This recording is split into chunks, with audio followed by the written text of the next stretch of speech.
Maybe my parenting skills aren't ideal, but my teacher was my mom, and well, she was way more brutal than I am, you guys. I remember way back in the day, my mom didn't have a lot of rules, but she had this one rule where you could not sleep naked. She wouldn't allow it. I remember I questioned her on it one day. I was like, why can't I sleep naked? And she was like, because if there's an emergency in the middle of the night and you have to go outside, you will have to stand at the sidewalk wearing whatever you have on. She goes, are you willing to stand out there in the neighborhood butt naked? And I was like, all right, you know. But then, middle of August, Michigan, 90-something degree weather, I'm like, no, I don't care about the rules tonight, I'm sleeping naked. So I crawl up in my bed, the sheets are nice and crisp and cold. I'm like, this is what's up, you know what I mean? Fall asleep, instantly. About 2 o'clock in the morning, my mom comes running into my bedroom, yelling at the top of her lungs, get up, get up! I'm like, oh my God. She goes, we gotta get out, the house is on fire. I'm like, okay, let me put my pajamas on. She was like, we don't have time, move, move, move, move! Grabs me by the arm, you guys, rushes me out into the front yard. There is 20 of my closest friends and family standing at the sidewalk, laughing and watching. I'm crying at this point, you guys. I'm like, why would you do this to me? My mom was like, well, because I'm trying to prove a point. She was like, are you ever going to go and sleep naked again? I go, never, never. So sad, you guys. About a week later, I ended up moving the fuck out.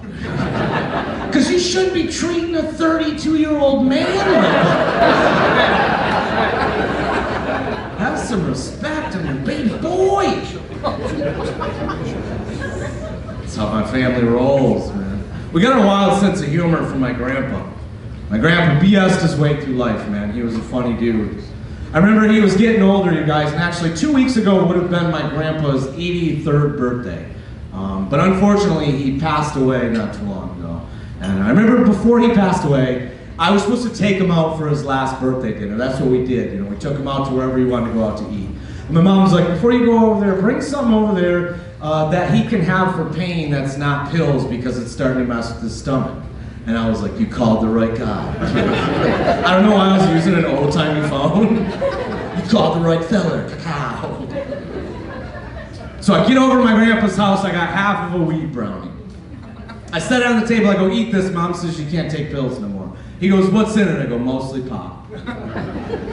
He's like, all right, whatever. My grandpa's never done drugs. At this point, 82 years of living, drank a plenty, never done drugs. I said, all right, man, give it half an hour, let me know where you want to go out to eat for your birthday, and we'll bust him over.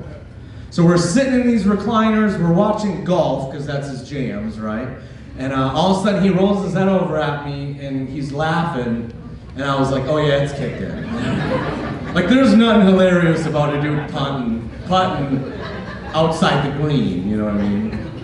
So I was like, hey man, is it kicked in? And he was like, yeah. And I go, hey, where do you want to go out to eat for your birthday? He goes, Chuck E. Cheese. I was on it. I don't want him to bullshit, right? I was on it. I'm like, I gotta get him here. We get in the car, we rush to Chuck E. Cheese. We get out of the car, I go, you realize where we're at, right? He goes, oh yeah. I go, you still want to go in? He goes, shit yeah.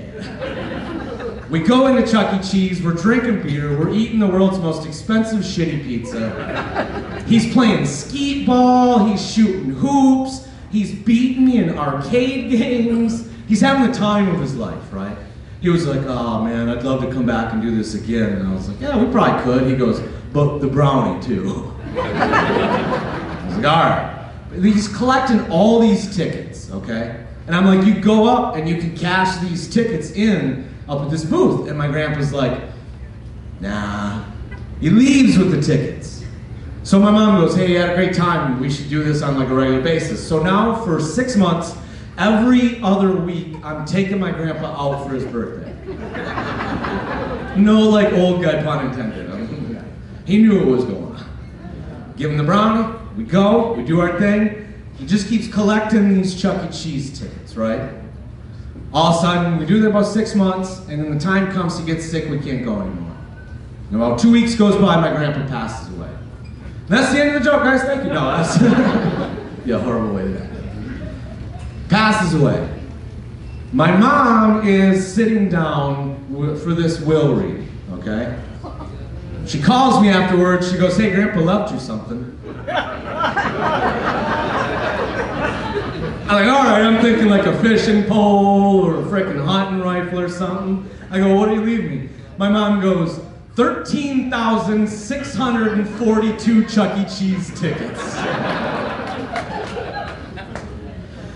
I was like, this dude's crazy, right? So 2 weeks ago, you guys, to commemorate him on his birthday, me and my kids, we brought all these tickets up to Chuck E. Cheese, and we cashed them all in, and we each got a Tootsie Roll,